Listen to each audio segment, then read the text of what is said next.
ہر قسم کی تعریفات تسبیحات اللہ رب العالمین کے لیے، حکم الحاکمین کے لیے۔ درود و سلام پیارے پیغمبر ساقی کوثر شافی محشر سید الاولین والآخرین امام الانبیاء حضرت محمد رسول اللہ صلی اللہ علیہ وآلہ وسلم کی ذات اقدس پر کہ جن کو اللہ رب العزت نے ہمارے لیے ہادی رہبر اور رہنما بنا کر بھیجا ہے۔ یا ایہا الذین آمنوا کتب علیکم الصیام کما کتب علی الذین من قبلکم لعلکم تتقون۔ اے ایمان والو، تمہارے اوپر رمضان کے روزے فرض کر دیے گئے ہیں، کما کتب علی الذین من قبلکم، جس طرح تم سے پہلے لوگوں پر ان کو فرض کیا گیا تھا۔ لعلکم تتقون، روزے رکھنے کا مقصد صرف اللہ کے ہاں ایک ہی ہے، تاکہ اس کا بندہ جو ہے، مسلمان جو ہے، وہ تقوی اختیار کر لے، وہ متقی بن جائے۔ ایک حدیث میں آتا ہے، علی رضی اللہ تعالی عنہ جس حدیث کے راوی ہیں، رسول اللہ صلی اللہ علیہ وسلم نے ارشاد فرمایا، ان فی الجنت غرفا یرا بطونها من ظہورها وظہورها من بطونها۔ آپ نے فرمایا جنت کے اندر ایسے محلات ہیں کہ جن کا اندرونی حصہ باہر سے نظر آتا ہے، اور باہر سے اگر آپ دیکھیں تو اس کا اندرونی حصہ نظر آتا ہے۔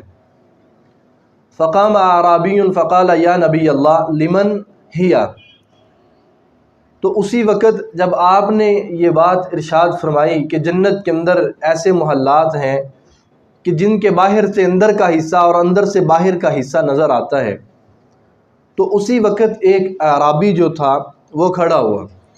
فقال یا نبی اللہ لمن ہذہ، اعرابی کھڑا ہو کر کہنے لگا کہ اے اللہ کے نبی، یہ کس کے لیے ہے؟ یہ جو محلات ہیں یہ کس کے لیے ہیں؟ آپ نے فرمایا یہ لمن اطاب الکلام واطعم الطعام وادام الصیام وصلی للہ والناس نیام۔ آپ نے فرمایا یہ محلات ان کے لیے ہیں جنہوں نے عمدہ بات کی ہے، عمدہ گفتگو کی ہے، جنہوں نے بات کی ہے، اپنی بات کے اندر اللہ اور اس کے رسول کو بھی یاد رکھا ہے، جن کی 2 گھنٹے کی مجلس تھی وہ صرف ایک ہی موضوع کے اوپر نہیں چلتی رہی، اللہ اور اس کے رسول کی بات بھی کرتے تھے۔ اطاب الکلام، بات عمدہ کیسے ہوتی ہے، بات اچھی کیسے ہوتی ہے؟ یہ وہ لوگ تھے جب وہ بات کرتے تھے تو اپنی زبان کا خیال کرتے تھے کہ اس زبان سے کون سے الفاظ ادا کر رہے ہیں۔ واطعم الطعام، اور لوگوں کو کھانا کھلایا کرتے تھے۔ وادام الصیام، اور یہ رمضان کے روزوں پر ہمیشگی اختیار کرنے والے تھے۔ یہ محلات ان کے لیے ہیں جو راتوں کو نمازیں پڑھنے والے اور روزوں پر ہمیشگی اختیار کرنے والے، عمدہ بات کرنے والے اور بھوکے لوگوں کو کھانا کھلانے والے تھے۔ یہ جنت کے محلات ان لوگوں کے لیے ہیں۔ میرے عزیز بھائیوں، یہ جو رمضان المبارک کا مہینہ ہے، یہ بہت ہی مبارک مہینہ ہے۔ اللہ تعالیٰ نے اس کے بارے میں فرمایا کہ شہر رمضان انزل فیہ القرآن، کہ یہ وہ مہینہ ہے کہ اللہ تعالیٰ نے قرآن مجید کو اسی مہینے کے اندر نازل کیا۔ صحف ابراہیم جو تھے، جو ہم پڑھتے ہیں صحف ابراہیم و موسیٰ، صحف ابراہیم رمضان کی پہلی رات کو اللہ تعالیٰ نے ان کو نازل کیا۔ اسی طرح جو تورات ہے، یہ 6 روزے گزرنے کے بعد تورات نازل ہوئی تھی۔ تورات کو بھی اللہ تعالیٰ نے رمضان میں نازل کیا۔ صحف ابراہیم اللہ تعالیٰ نے ان کو بھی رمضان میں نازل کیا۔ اسی طرح انجیل جو ہے، یہ 13 رمضان گزرنے کے بعد اللہ تعالیٰ نے انجیل کو نازل کیا، اور قرآن مجید جو ہے 24 رمضان گزرنے کے بعد اللہ تعالیٰ نے قرآن مجید کو نازل کیا۔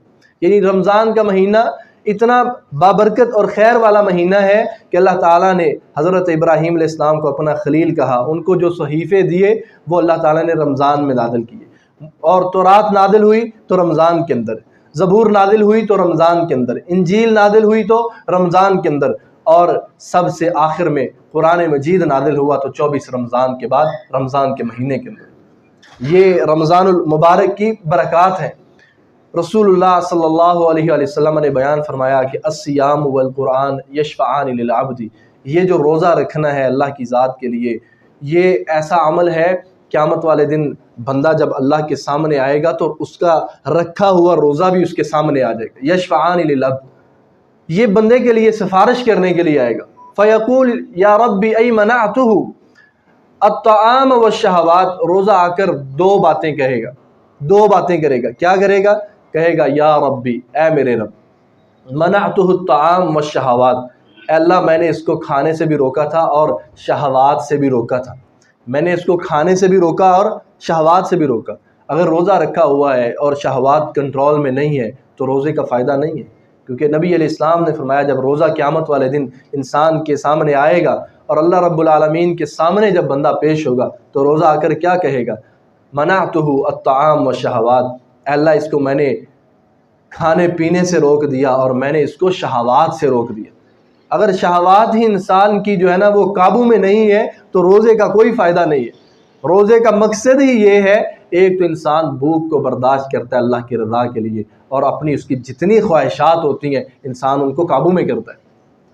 تو روزہ جو ہے یہ قیامت والے دن انسان کے لیے آ کر اللہ کے ہاں سفارش کرے گا۔ ابو ہریرہ رضی اللہ تعالی عنہ روایت بیان کرتے ہیں کہ رسول اللہ صلی اللہ علیہ وسلم نے بیان فرمایا اتاکم شہر مبارک فرض اللہ عز وجل صیامہ، نبی علیہ السلام نے فرمایا یہ رمضان کا جو مہینہ ہے یہ بڑا مبارک مہینہ ہے، یہ جو تمہارے پاس آ رہا ہے، اتاکم شہر مبارک، یہ جو رمضان کا مہینہ آ رہا ہے یہ بہت ہی زیادہ بابرکت مہینہ ہے۔ فرض اللہ عز وجل صیامہ، اس مہینے کے اندر اللہ تعالیٰ نے اس کے روزے رکھنے کو فرض قرار دیا ہوا ہے، اور یہ مہینہ جو ہے اس کی ہر گھڑی مبارک گھڑی ہے، اس کا ہر لمحہ مبارک لمحہ ہے۔ کتنے ایسے لوگ ہیں جو رمضان کے پہلے 2-3 دن کا خیال کرتے ہیں، اس کے بعد روزے کی بھی فکر نہیں ہے، اس کے بعد کوئی فکر نہیں ہے، جس جگہ پر بیٹھے ہوئے دوپہر کے وقت کھانے چل رہے ہیں، پانی کی بوتلیں سامنے پڑی ہوئی ہیں، کھانے کھلے ہوئے، اور کتنے ایسے ہوٹلز کھلے ہوتے ہیں، لوگ آتے ہیں، ٹھیک ہے مسافر کے لیے تو اللہ نے رخصت دی ہوئی ہے، مگر یہاں پر تو مقامی کھا رہے ہوتے ہیں، مقامی لوگ جو ہے نا وہ کھانے کھا رہے ہوتے ہیں۔ اللہ رب العالمین نے اس مہینے کی اتنی جو ہے نا وہ فضیلت بیان فرمائی ہے کہ یہ مہینہ اس کی ہر گھڑی جو ہے وہ بابرکت گھڑی ہے، اس کی ہر گھڑی کے اندر اللہ تعالیٰ نے برکت رکھی ہوئی ہے، اور اللہ تعالیٰ سے برکت کا سوال کرنا چاہیے، اللہ سے یہ سوال کرنا چاہیے کہ اللہ تعالیٰ مجھے میری ذات کو جو ہے نا وہ بابرکت بنائے، میرے اعمال کو بابرکت بنائے، جو کمایا ہوا ہے اللہ اس کو بابرکت بنائے، اللہ تعالیٰ اولاد کو بابرکت بنائے، یہ دعا کرنی چاہیے۔ اور رمضان کا مہینہ ایسا ہے کہ اس کی ہر چیز کے اندر برکت ہے، ہر گھڑی کے اندر اللہ تعالیٰ نے برکت رکھی ہوئی ہے۔ رسول اللہ صلی اللہ علیہ وسلم نے ارشاد فرمایا کہ سیام رمضان بعشرتی اشہر، آپ نے فرمایا رمضان کے مہینے کے روزے رکھنا یہ 10 مہینوں کے روزے رکھنے کے برابر ہے، یعنی جو رمضان کے روزے رکھتا ہے وہ ایسے ہی ہے جیسے اس نے 10 مہینوں کے روزے رکھے۔ وستۃ ایام، اور 6 دن کا روزہ رکھنا، شوال کا جو مہینہ ہے، شوال کے مہینے کے اندر 6 دنوں کا روزہ رکھنا، فرمایا ایسے ہی ہے جیسے جس نے رمضان کے روزے رکھے اس کے بعد شوال کے 6 روزے رکھے۔ نبی علیہ السلام نے فرمایا یہ بندہ ایسے ہے جیسے اس نے پورے سال کے روزے رکھے، صرف رمضان کے اور شوال کے 6 دن کے روزے رکھنے والا، نبی علیہ السلام نے فرمایا یہ ایسے ہی ہے جیسے اس نے پورے سال کے روزے رکھے۔ ایک مقام پر آپ علیہ السلام نے ارشاد فرمایا کہ وَرَمَضَانُ إِلَىٰ رَمَضَانُ مُكَفِّرَاتٌ لِمَا بَيْنَهُنَّ، یہ جو رمضان ہے جس نے ایک رمضان کے روزے رکھے، اب دوسرا رمضان آ گیا یہ پھر روزے رکھے گا، فرمایا اس سے جتنے گناہ ہوئے اللہ تعالیٰ سب کو معاف کر دیں گے۔ ایک رمضان سے دوسرے رمضان کے درمیان کتنے گناہ ہوئے انسان سے، انسان تو ایک دن کے گناہ جو ہے وہ شمار نہیں کر سکتا، ایک دن کے گناہ، فرمایا ایک رمضان سے دوسرے رمضان تک مسلمان کے جتنے گناہ ہیں اللہ تعالیٰ سب کو معاف فرما دیں گے۔ رسول اللہ صلی اللہ علیہ وسلم نے ارشاد فرمایا من صام رمضان ایمانا واحتسابا غفر له ما تقدم من ذنبه، رمضان کے مہینے کے روزے جس نے ایمان اور احتساب کی نیت سے رکھے، ایمان کیا ہے کہ اللہ کا حکم ہے میں نے اس کو تسلیم کیا ہوا ہے، اور احتساب کیا ہے کہ میں نے اللہ تعالیٰ کے سامنے پیش ہونا ہے، میں نے جواب دینا ہے، جا کر روزہ میرے سامنے آئے گا، یہ احتساب کی نیت ہے۔ من صام رمضان ایمان و احتسابا، جس نے رمضان کے روزے ایمان کی نیت سے اور احتساب کی امید سے رکھے، غفر لہ ما تقدم من ذنبہ، اس کے جتنے سابقہ گناہ ہے اللہ تعالیٰ سب کو معاف فرما دیں گے۔ اور دوسرا کیا فرمایا؟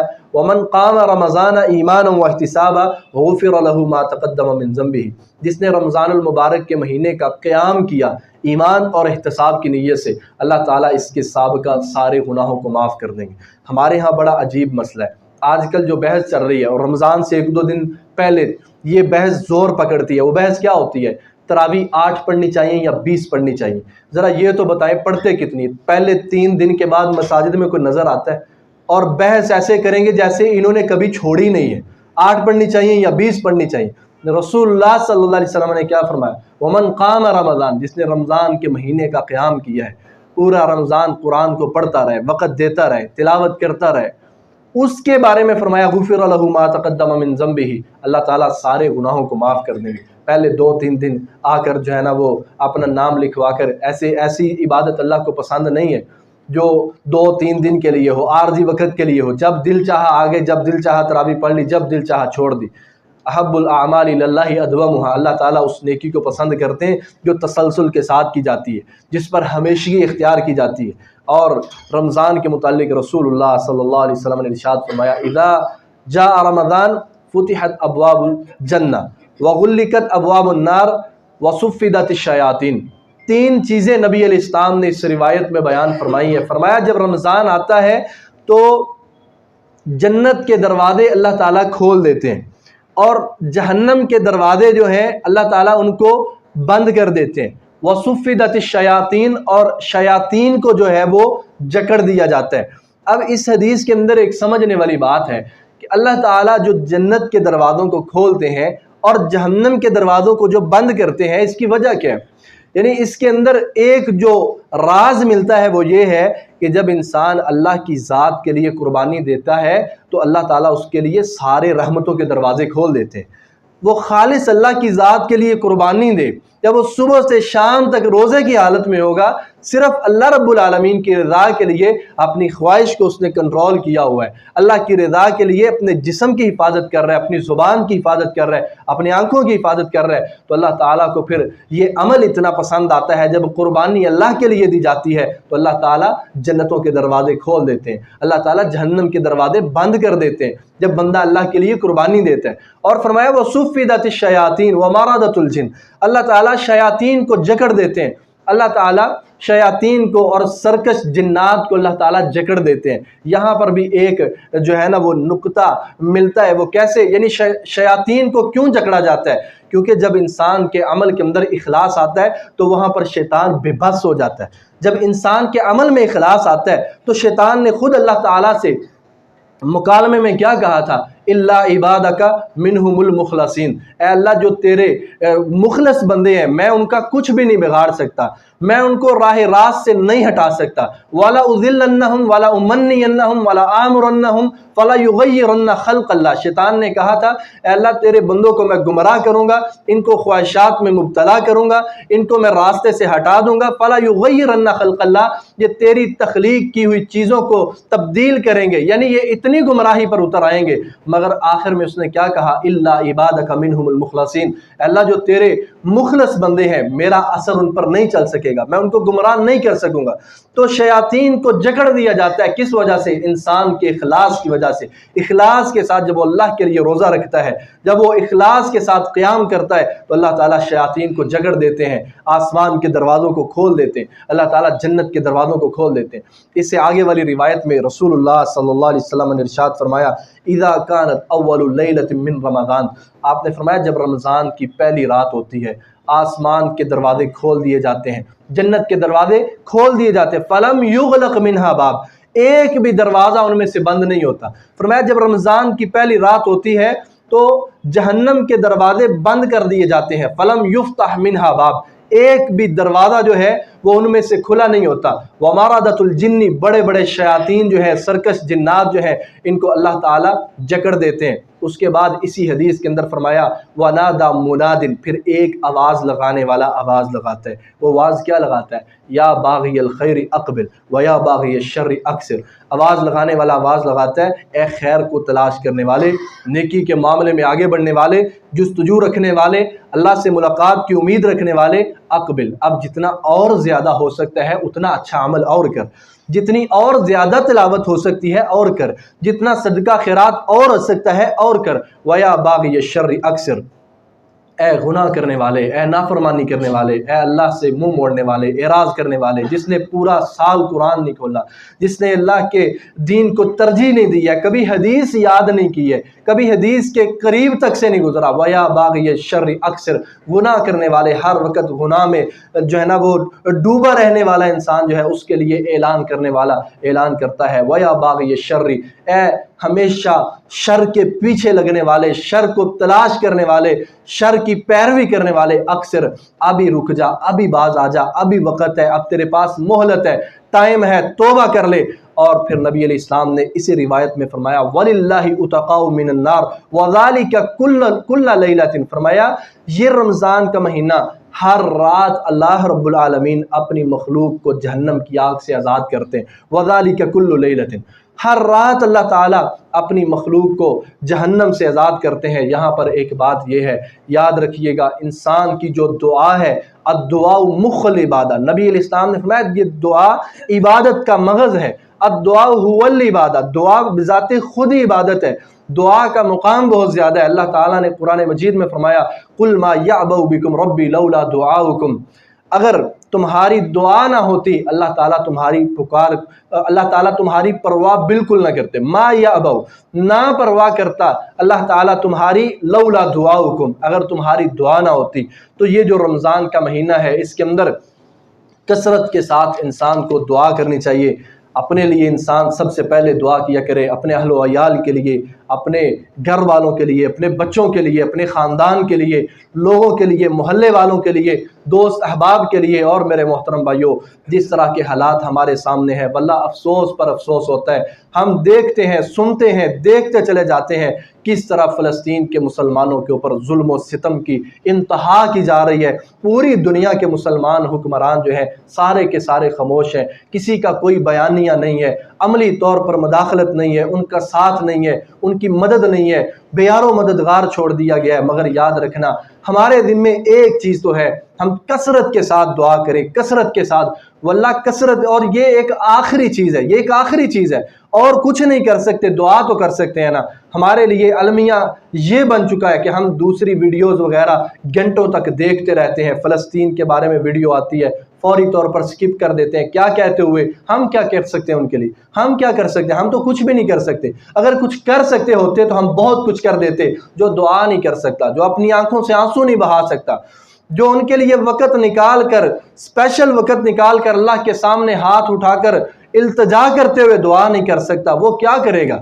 اگر اس کو موقع بھی مل جائے وہ کچھ نہیں کر پائے گا۔ جو اس حالت کے اندر دعا نہیں کر سکا، اس مرحلے کے اندر ان کو اپنی دعاؤں میں یاد نہیں رکھ سکا، وہ کچھ بھی نہیں کر پائے گا۔ تو دعا انسان کو کثرت کے ساتھ کرنی چاہیے۔ پھر یہی رمضان ہے، رسول اللہ صلی اللہ علیہ وسلم نے ارشاد فرمایا، قرآن مجید میں ہے، اللہ تعالیٰ نے سورہ قدر میں فرمایا لیلۃ القدر خیر من الف شہر، اس رمضان کے مہینے کے اندر ایک رات ہے جس کو لیلۃ القدر کی رات کہا جاتا ہے۔ فرمایا یہ ایک ہزار مہینے کی عبادت سے بہتر ہے۔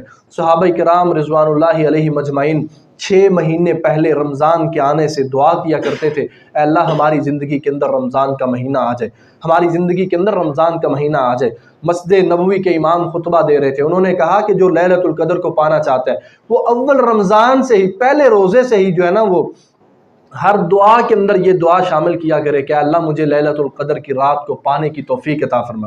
یہ چیزیں ملتی ہیں اللہ سے بار بار ترلا کرنے سے، منتیں کرنے سے، سماجتیں کرنے سے۔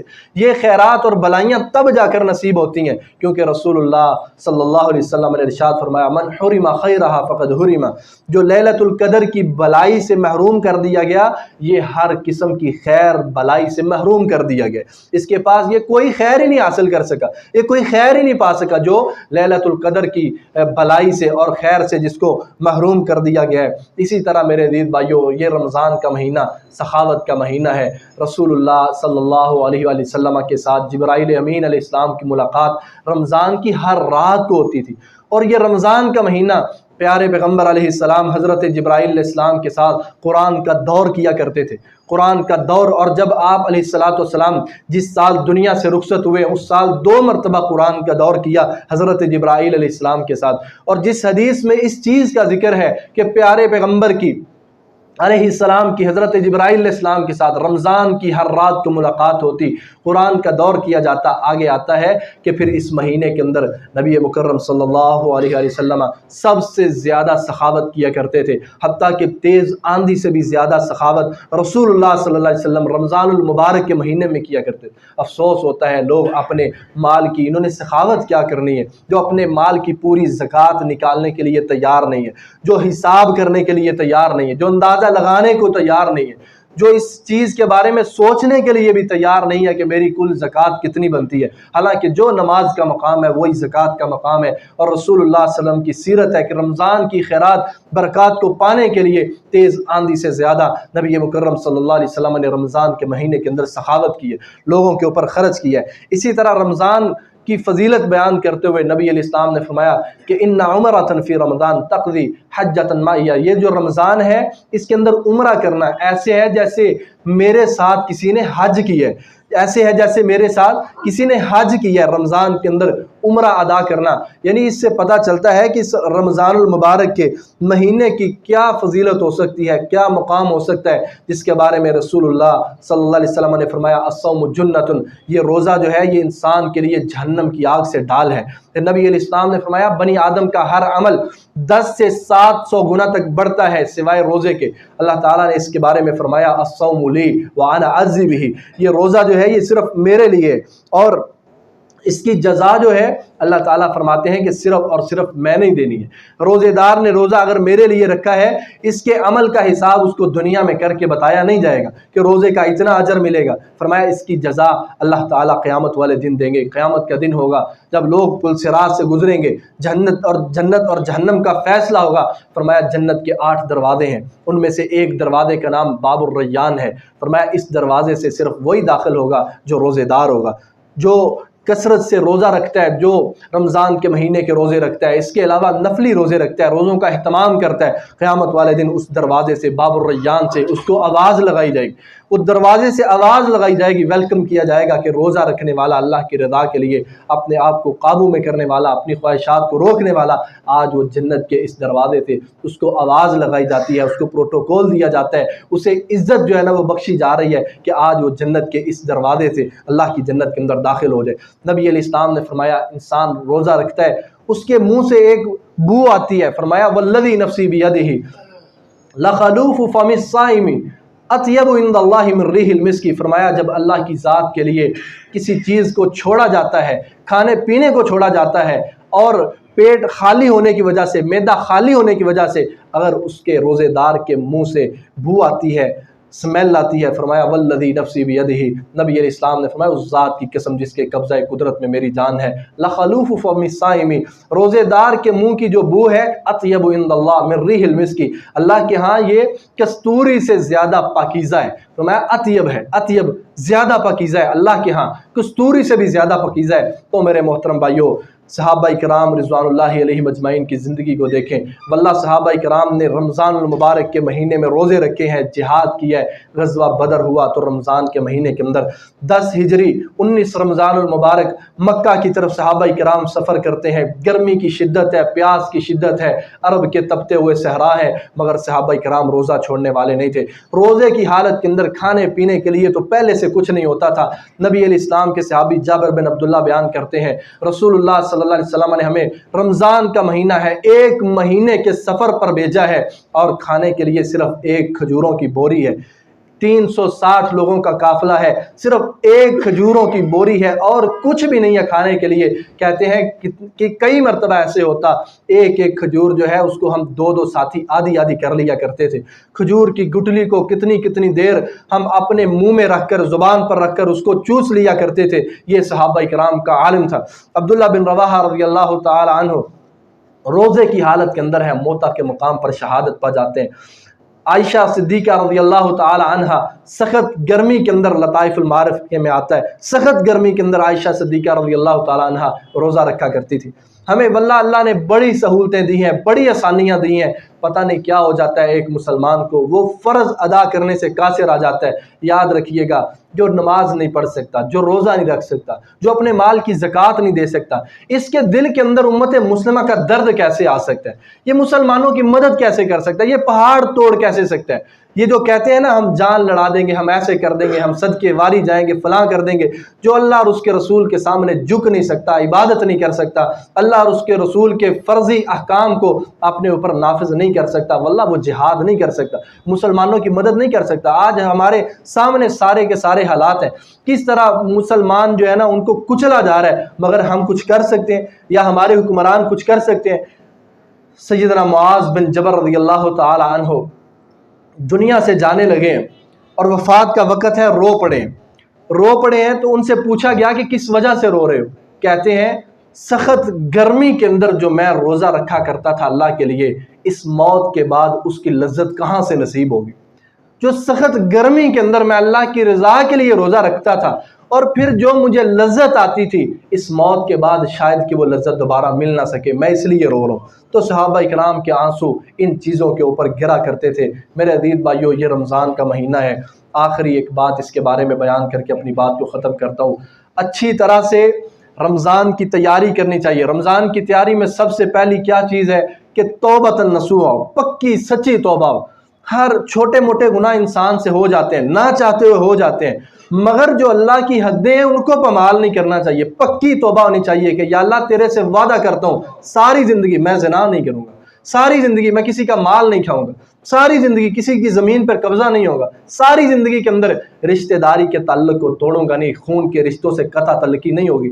توبۃ نصوحا کی جائے۔ نبی علیہ السلام کے پاس ایک شخص آیا، اسلام قبول کرنے لگا، آپ نے اپنا مبارک ہاتھ آگے کیا، اس نے اپنا ہاتھ آگے کر کے پیچھے کھینچ لیا، پھر آگے کیا، پھر اس نے آگے کر کے پیچھے کھینچ لیا، تیسری مرتبہ کے بعد فرمایا بات کیا ہے، بیعت کیوں نہیں کر رہے؟ تم تو اسلام قبول کرنے کے لیے آئے ہو، تم کہتے ہو میں نے کلمہ پڑھنا ہے، اسلام قبول کرنا ہے۔ تو شخص نے آگے سے کیا کہا تھا؟